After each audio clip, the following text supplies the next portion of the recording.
کیا ہاتھی حلال جانور ہے؟ ہاتھی اور زرافہ کو کھانے کے بارے میں کیا حکم ہے؟ عبد الرحمان کینیڈا سے۔ زرافہ کھا سکتے ہیں اپنے خرچے پہ، ہاتھی کھانا جائز نہیں ہے۔ پتہ نہیں کہاں سے آپ کو زرافہ مل رہا ہے، خیر اگر آپ کھائیں تو کائنڈلی تھوڑا سا ہمیں بھی یاد رکھیے گا، لیکن کینیڈا میں ہے تو چلو کبھی کینیڈا آنا ہوا تو زرافے کا گوشت آپ فریز کر کے رکھیے گا میرے لیے۔ ہم نے اللہ کا شکر ہے ہر جنگل کے جانور کا تقریباً گوشت کھا لیا ہے دنیا میں۔ جب سفر ہوتے ہیں نا تو نیل گائے بھی کھا کے دیکھی ہے، اچھی ہوتی ہے، ہرن کے گوشت بھی کھا لیا ہم نے۔ تنزانیہ میں گئے تھے اور یہاں بھی ہمارے ایک دوست نے، ان کے پاس لائسنس ہے، شکار کر کے لائے تھے تو کھا لیا تھا، مدذل ہلا لیا، ہرن کا گوشت آیا ہم نے کھا لیا، تو ہرن کا بھی کھا لیا، نیل گائے کا بھی کھا لیا، اور بھی ایک دو بڑے بڑے اچھے اچھے جانور ہیں وہ بھی کھا لیا۔ زرافہ رہ گیا ہے تو کائنڈلی کبھی ہو تو یاد رکھیے گا۔ کیا ہاتھی حلال جانور ہے؟ ہاتھی اور زرافہ کو کھانے کے بارے میں کیا حکم ہے؟ عبد الرحمان کینیڈا سے۔ زرافہ کھا سکتے ہیں اپنے خرچے پہ، ہاتھی کھانا جائز نہیں ہے۔ پتہ نہیں کہاں سے آپ کو زرافہ مل رہا ہے، خیر اگر آپ کھائیں تو کائنڈلی تھوڑا سا ہمیں بھی یاد رکھیے گا، لیکن کینیڈا میں ہے تو چلو کبھی کینیڈا آنا ہوا تو زرافے کا گوشت آپ فریز کر کے رکھیے گا میرے لیے۔ ہم نے اللہ کا شکر ہے ہر جنگل کے جانور کا تقریباً گوشت کھا لیا ہے دنیا میں۔ جب سفر ہوتے ہیں نا تو نیل گائے بھی کھا کے دیکھی ہے، اچھی ہوتی ہے، ہرن کے گوشت بھی کھا لیا ہم نے۔ تنزانیہ میں گئے تھے اور یہاں بھی ہمارے ایک دوست نے، ان کے پاس لائسنس ہے، شکار کر کے لائے تھے تو کھا لیا تھا، مدذل ہلا لیا، ہرن کا گوشت آیا ہم نے کھا لیا، تو ہرن کا بھی کھا لیا، نیل گائے کا بھی کھا لیا، اور بھی ایک دو بڑے بڑے اچھے اچھے جانور ہیں وہ بھی کھا لیا۔ زرافہ رہ گیا ہے تو کائنڈلی کبھی ہو تو یاد رکھیے گا۔ موبائل میں قرآن مجید ڈاؤن لوڈ کرنا۔ اشرف انصاری انڈیا سے پوچھتے ہیں کیا موبائل میں قرآن مجید کو ڈاؤن لوڈ کر کے پھر ڈیلیٹ کر دینے سے گناہ ہوگا یا نہیں؟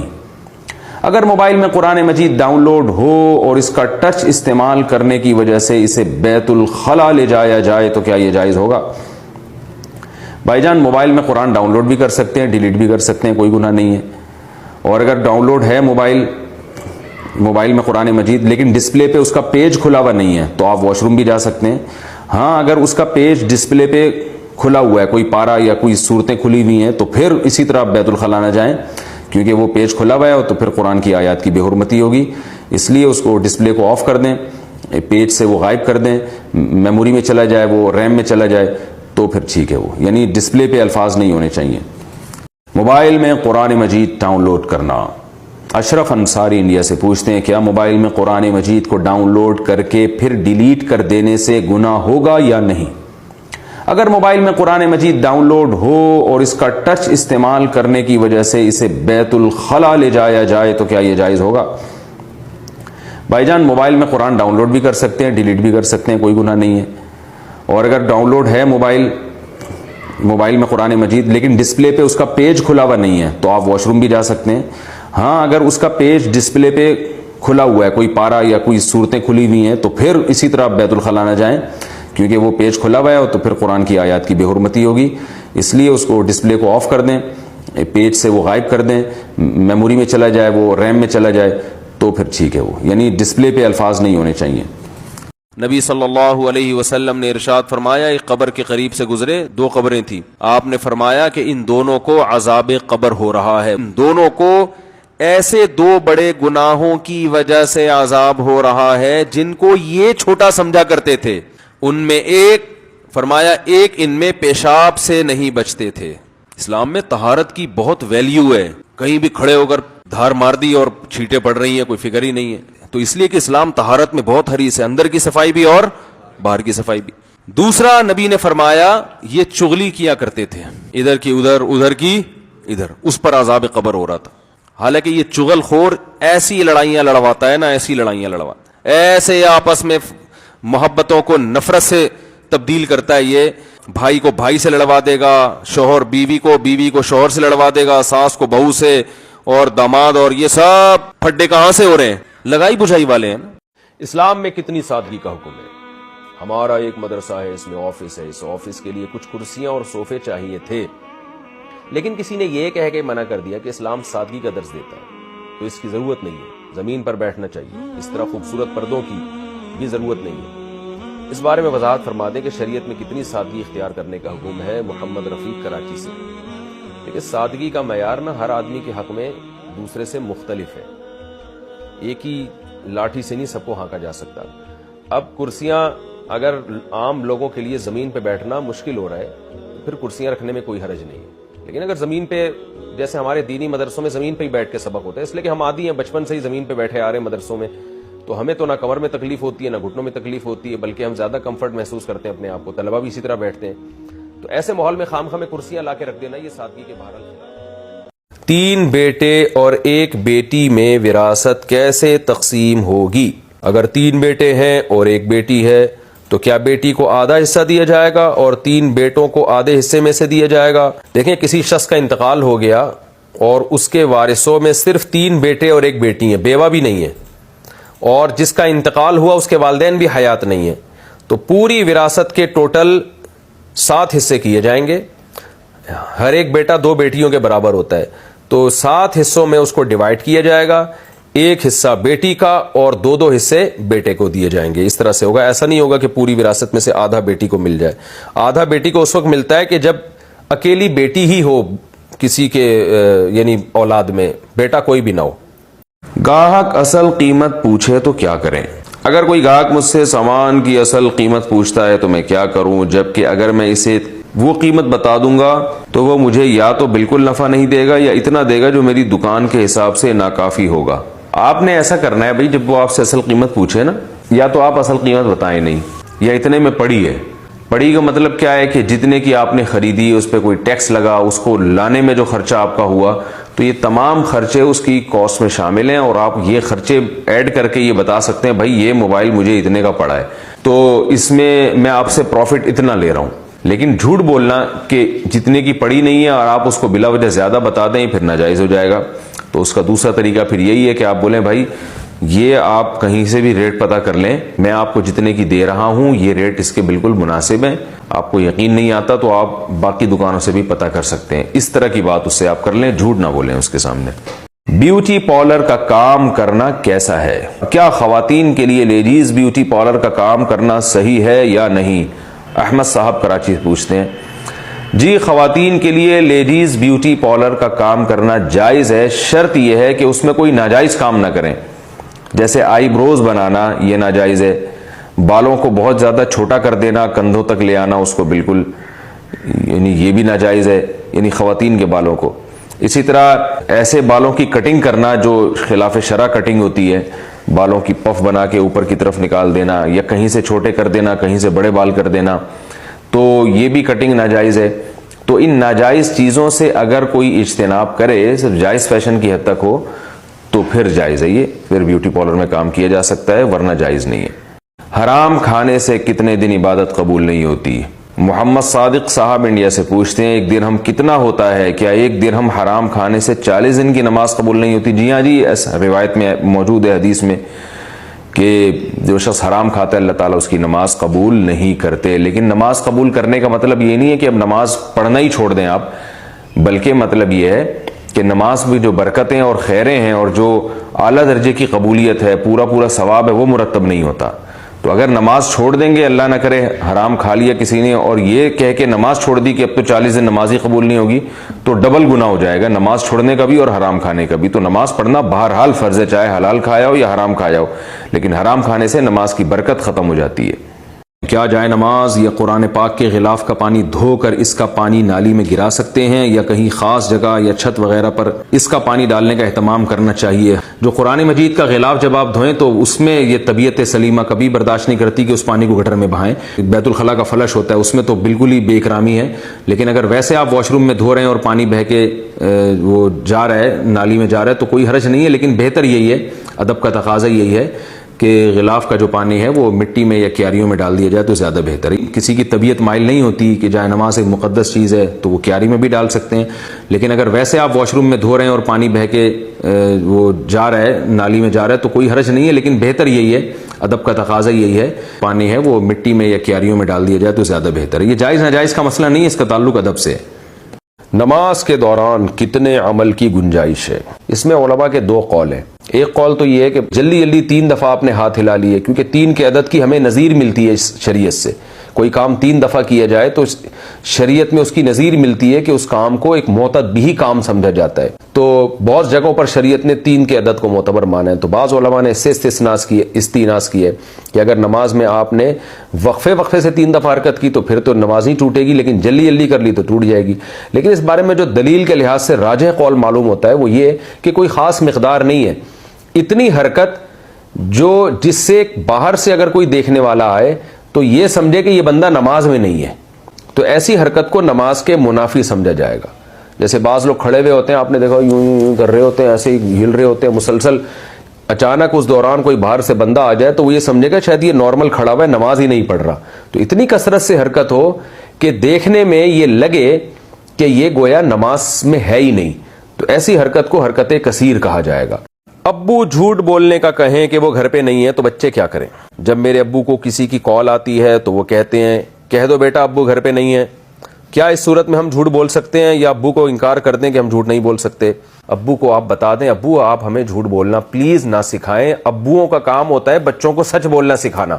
تو باپ خود جب بچوں کو کہہ رہا ہوتا ہے نا ان کو بول دو میں گھر پہ نہیں ہوں, یہ بہت خطرناک تربیت ہو رہی ہے بچوں کی. آپ کو پتہ نہیں ہے کہ آج بچہ اتنا سا جھوٹ بول رہا ہے, کل بڑے جھوٹ بولے گا, کل وہ بہنوں کی وراثتیں کھا کے جھوٹ بولے گا.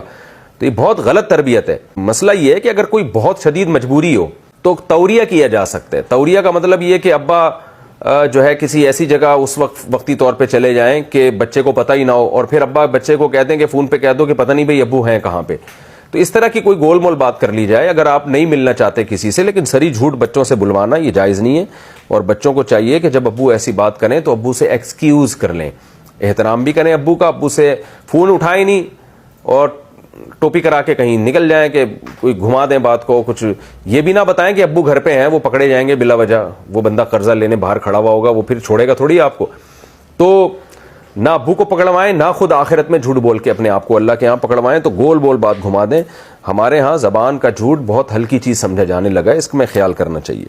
شوہر الگ گھر نہ دے تو بیوی کیا کرے؟ اگر ساس بہو کے لڑائی جھگڑے ہوتے رہتے ہیں اور شوہر کسی بھی طرح الگ گھر کے لیے راضی نہ ہو تو ایسی صورت میں بیوی کیا کرے؟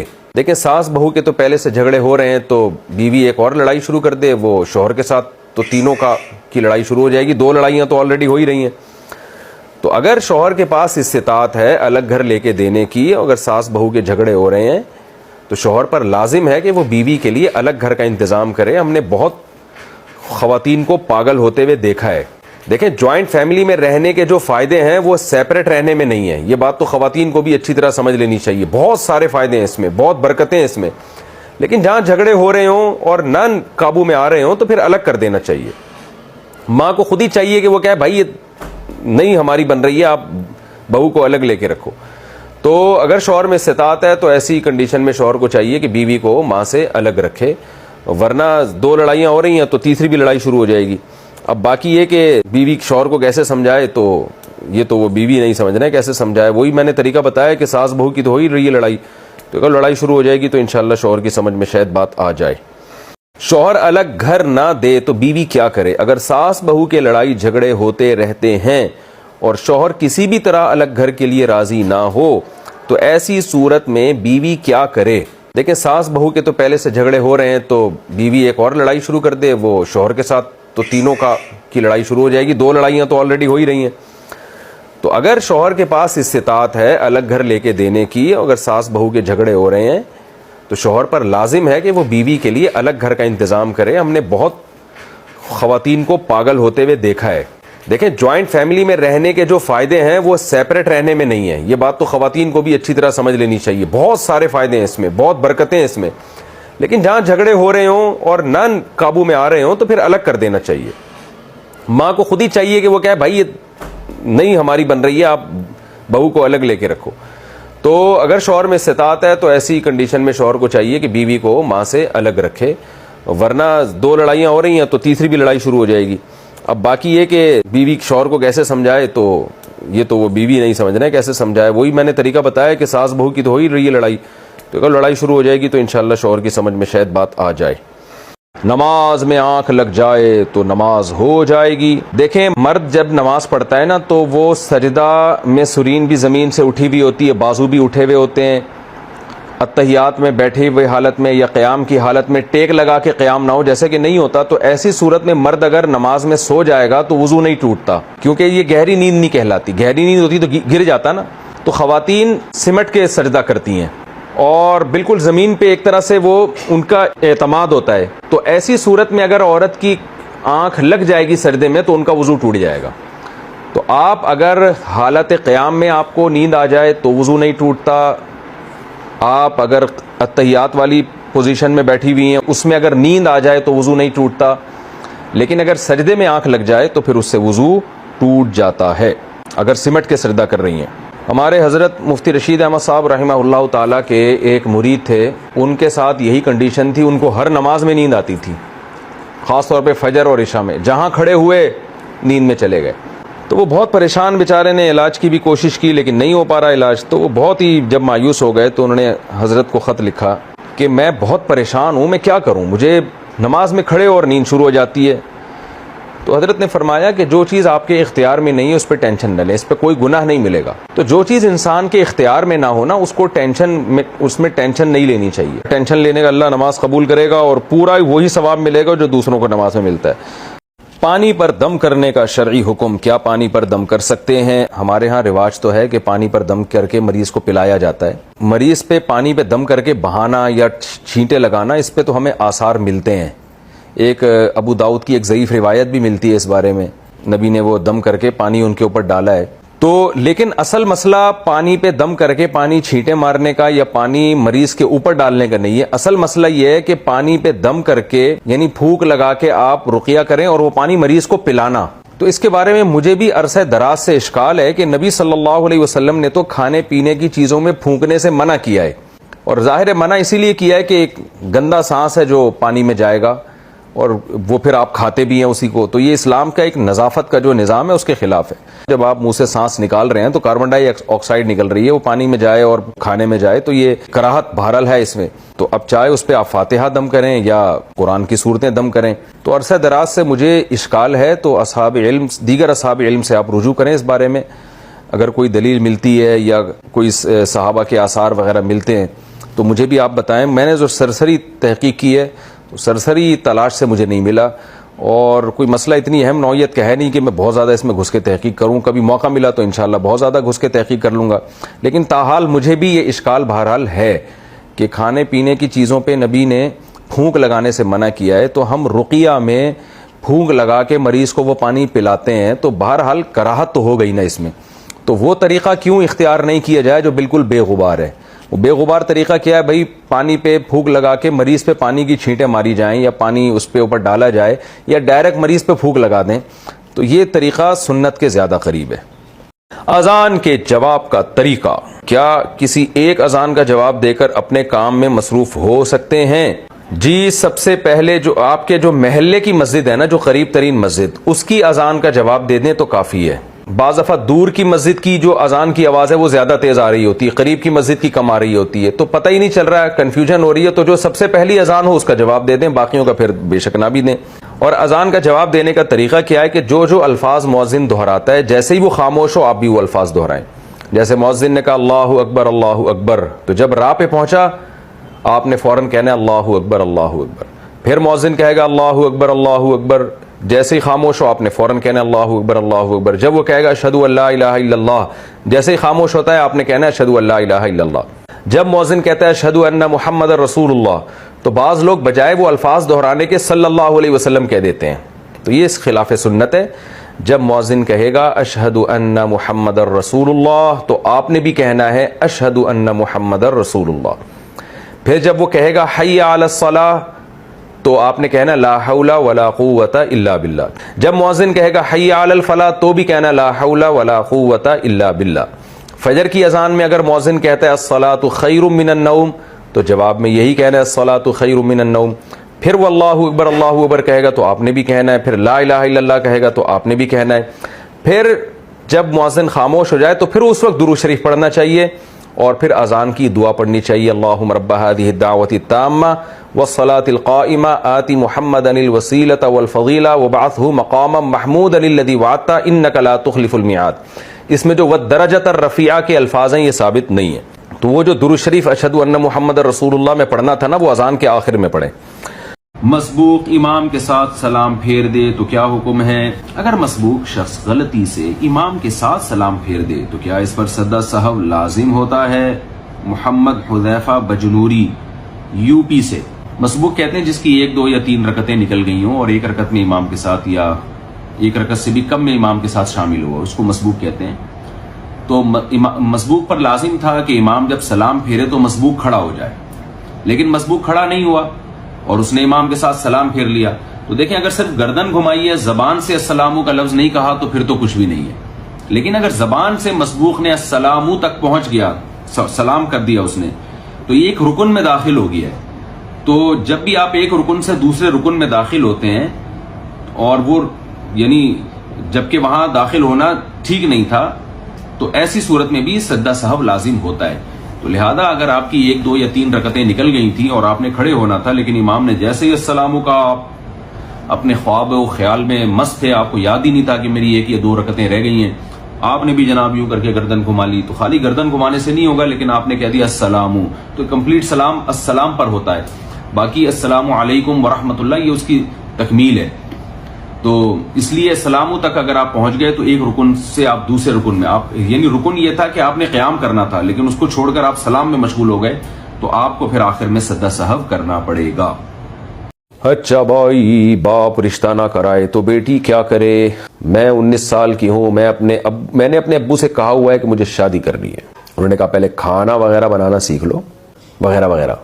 میں نے کہا کھانا بنانا سیکھ لیا تو اب کہہ رہے ہیں کہ پہلے پڑھائی کنٹینیو کرو۔ میں پڑھائی کر رہی ہوں، لیکن میں بیچ میں چھوڑ رہی ہوں اور ابو سے کہہ رہی ہوں کہ آپ میرا رشتہ نہیں کروا رہے، تو وہ رشتہ کروانے پر راضی ہو گئے ہیں۔ میں نے ان کو 1 سال دیا تھا، اب پورا 1 سال ہو گیا ہے، لیکن انہوں نے کہیں میرا رشتہ نہیں کروایا۔ اس بارے میں رہنمائی فرمائیں۔ مریم صاحبہ کراچی سے۔ دیکھیں تو پرسنل نوعیت کے جو مسائل ہوتے ہیں اس میں نام نہ لکھا کرے تو زیادہ بہتر ہے، لیکن انہوں نے لکھا ہے، شاید کچھ مسئلہ ہے تو ابا کو سنانا چاہ رہی ہوں۔ تو دیکھیں مجھے نہیں پتا آپ نے صحیح لکھا غلط لکھا، لیکن اگر صحیح لکھا ہے تو باپ کی بہت بڑی ذمہ داری ہے کہ بچی جب بالغ ہو جائے تو اس کی شادی کی فکر کرے۔ علماء کا اس پر اجماع ہے کہ اگر بیٹی کی باپ نے شادی نہ کروائی، اس کی کوشش نہ کی، اور اللہ نہ کرے بچی سے کوئی گناہ ہو گیا تو باپ بھی گناہ گار ہوگا۔ ہم انشاءاللہ اللہ سے امید کرتے ہیں کہ گناہ نہیں ہوگا کوئی، لیکن اگر ہو گیا خدا نخواستہ تو باپ بھی اس کا ذمہ دار ہوتا ہے۔ تو اسلام نے بہت حکم دیا ہے کہ حضرت علی کو نبی نے وصیت کی نا، فرمایا، حکم دیا نبی صلی اللہ علیہ وسلم نے کہ 3 چیزوں میں تاخیر نہ کرو، بچی جب بالغ ہو جائے اس کے نکاح میں اور جنازے میں، اور ایک اور چیز جو میرے ذہن سے نکل گئی حدیث میں، تو بچی کے نکاح میں تاخیر کرنا بھی نبی صلی اللہ علیہ وسلم نے اس کو ناپسند کیا ہے۔ والدین سے بات کرنے کا کیا ادب ہے؟ دیکھیں والدین سے بات کرنے کا ادب یہ ہے کہ آپ کی آواز ان کی آواز سے اونچی نہ ہو، ایسے لگ رہا ہو کہ جیسے آپ کسی بہت بڑے آفیسر سے بات کر رہے ہیں، آپ بہت چھوٹے ہیں اور وہ بہت بڑے ہیں۔ اور نبی صلی اللہ علیہ وسلم نے فرمایا سب سے زیادہ میٹھے انداز سے جو بات کرنی ہے وہ ماں سے کرنی ہے۔ دیکھیں آرڈر تو جہاں باپ اور ماں کے آرڈر میں ٹکراؤ ہو تو گھر کا سربراہ چونکہ باپ ہے تو پھر اس میں تو باپ کی بات کو شریعت کہتی ہے کہ مانا جائے، کیونکہ سربراہ ہے وہ نا۔ تو جہاں ماں الگ بات کا حکم دے رہی ہے، ابا الگ بات کا حکم دے رہے ہیں، تو وہاں آرڈر باپ کا مانا جائے گا۔ تعظیم بھی باپ کی شریعت میں ماں سے زیادہ ہے، لیکن محبت، صحابی نے پوچھا من احق الناس بحسن خلقی یا رسول اللہ، میرے سب سے اچھے اخلاق کا مستحق کون ہے؟ اخلاق سے مراد کس سے میں سب سے میٹھے لہجے میں بات کروں؟ تو آپ نے فرمایا تمہاری ماں۔ صحابی نے پوچھا ماں کے بعد؟ فرمایا پھر ماں، پھر پوچھا ماں کے، پھر تیسرے نمبر پہ فرمایا پھر ماں، پھر اس کے بعد ابا، پھر اس کے بعد ابو کا، تمہارے والد ہیں۔ تو اس لیے آپ والد سے بھی بہت میٹھے لہجے میں بات کریں، اور جب بات کریں تو آپ اپنے کلام میں 1 چمچ چینی گھول دیں، اور جب آپ اماں سے اپنی بات کریں، والدہ سے بات کریں، تو اس کلام میں 3 چمچ چینی گھول دیں۔ آپ اتنا میٹھا کلام ہونا چاہیے۔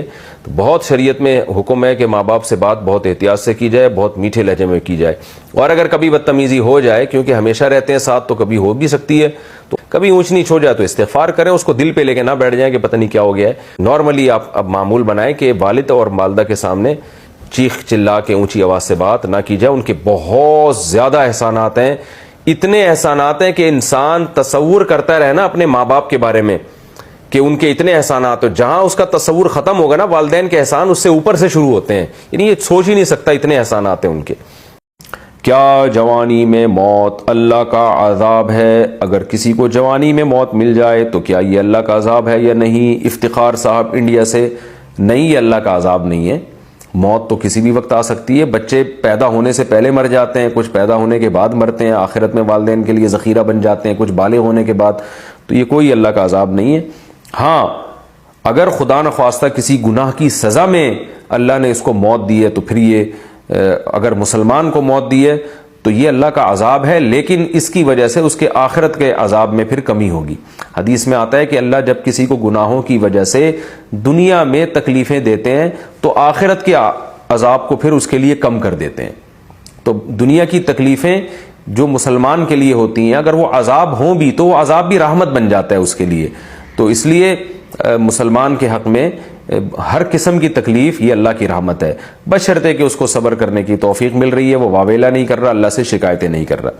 غیر مسلم شو کر کے ویزا لینے کا حکم، یہ خوب سمجھ لے، جو ویزا لینے کے لیے اپنے آپ کو غیر مسلم شو کرتا ہے، چاہے اس کی نیت صرف ویزا ہی کی ہو، دل میں وہ مومن بھی ہو، تو بھی وہ اسلام سے خارج ہو جاتا ہے اور اس کا نکاح بھی ٹوٹ جائے گا، مرتد لوگوں کی فہرست میں شامل ہو جائے گا، وہ مر جائے گا تو اس کا نماز جنازہ جائز نہیں، مسلمانوں کے قبرستان میں اس کو دفن کرنا جائز نہیں ہے، کیونکہ اس میں اللہ تعالیٰ نے کلمہ کفر بولنے کی اجازت، یعنی اپنے آپ کو غیر مسلم شو کرنے کی اجازت صرف اس صورت میں دی ہے جب آپ جان بچانے کے لیے یہ کام کریں، آپ کو خطرہ ہو کہ اگر آپ نے اپنے آپ کو مسلم شو کیا تو آپ کو قتل کر دیں گے، تو ایسی مجبوری میں تو آپ اپنے آپ کو غیر مسلم شو کر سکتے ہو، اور وہ بھی وقتی طور پر جان بچانے کی حد تک، لیکن ویزا لینے کے لیے یا کسی اور کام کے لیے اگر آپ نے غیر مسلم شو کر دیا، عیسائی ہندو شو کر دیا، تو شریعت کی نظر میں پھر آپ اسلام سے نکل گئے، آپ کا نکاح بھی ٹوٹ گیا اور مرتد ہو جائیں گے۔ اس لیے یہ حماقت کبھی بھی نہیں کرنی چاہیے دنیا کے چند ٹکوں کی خاطر۔ شوہر کا پرانا چکر ہو تو بیوی کیا کرے؟ لا حول ولا قوت الا باللہ۔ میں شادی شدہ ہوں اور میری 2 بیٹیاں ہیں، میں شادی ہو کر پھپھو کے گھر آئی ہوں، میرے شوہر شادی سے پہلے ایک لڑکی کو پسند کرتے تھے، وہ سامنے ہی رہتی تھی، شادی کے بعد الحمدللہ شوہر مجھ سے خوش ہیں، البتہ کچھ عرصہ پہلے مجھے پتا چلا کہ وہ اس لڑکی سے رابطے میں تھے، پھر انہوں نے مجھ سے معافی مانگی کہ آئندہ کبھی اس سے بات نہیں کروں گا، اور بیٹی کی قسم کھائی میرے شوہر اس لڑکی کی ساری آئی ڈیز بھی بلاک کر چکے ہیں، لیکن وہ ہر کچھ دن بعد ایک نئی آئی ڈی بنا کر اس کو ریکویسٹ سینڈ کرتی ہے۔ اب مجھے کیا ان پر بھروسہ کر لینا چاہیے؟ میں کیا کروں؟ میں کیا کروں؟ آپ خود بتائیں کہ میں کیا کر سکتا ہوں؟ آپ کے میاں کو اللہ ہدایت دے۔ جب لڑکیوں کی شادیاں نہیں ہوتی تو ظاہر ہے وہ جو شادی شدہ لڑکیاں ان کو بھی خراب کر رہی ہوتی ہیں۔ اب آپ کے شوہر کا جن خاتون کے ساتھ چکر تھا، اس خاتون کا کہیں شادی ہو جائے، وہ سامنے والی کھڑکی سے نکل کے کسی اور کھڑکی میں چلی جائے، کسی اور گلی میں ٹرانسفر ہو جائے، تو وہ زیادہ اچھا ہوگا میرا خیال ہے۔ تو جب بھی معاشرے میں نکاح میں لڑکیوں کے لیے مشکلات ہوتی ہیں نا، تو وہ یہ نہیں کہ کنوارے لڑکوں کو خراب کرتی ہیں، بلکہ شادی شدہ مرد بھی خراب ہوتے ہیں، ان کے گھر بھی تباہ و برباد ہوتے ہیں۔ تو اس کا اصل حل تو یہی ہے کہ نکاح کو فروغ دینا چاہیے، بالغ ہوتے ہی نکاح کا انتظام ہونا چاہیے، لڑکوں کا بھی لڑکیوں کا بھی۔ باقی آپ کو اپنے شوہر پہ بھروسہ کرنا چاہیے کہ نہیں کرنا چاہیے، تو دیکھیں ایک تجربہ ہو چکا ہے تو بالکل فری ہینڈ نہ دیں شوہر کو۔ میں نہیں کہہ رہا آپ بدگمان ہوں اپنے شوہر سے، لیکن تھوڑی سی نگرانی ان کی رکھیں، اور تاکہ وہ مزید خراب نہ ہو جائیں۔ پینٹ کرنے کے بعد میں نے اپنے اوپر پینٹ کو صاف کیا، دیکھو پینٹ، آئل پینٹ جو ہاتھ پہ لگا رہ جاتا ہے اس سے وضو نہیں ہوتا، کیونکہ اس کے اندر پانی نہیں پہنچتا۔ اگر کسی نے نماز پڑھ لی تو اسے آئل پینٹ اتار کے اس جگہ کو دھو کے نماز لوٹانی پڑے گی اس کو تھینر سے۔ اب الکوہل کو پرفیوم میں ملایا جاتا ہے تو الکوہل کی اصل حالت نہیں رہتی تو کیا پرفیوم لگانا جائز؟ اصل حالت رہے تو بھی پرفیوم لگانا جائز ہے، الکوہل کا بیرونی استعمال بالکل جائز ہے۔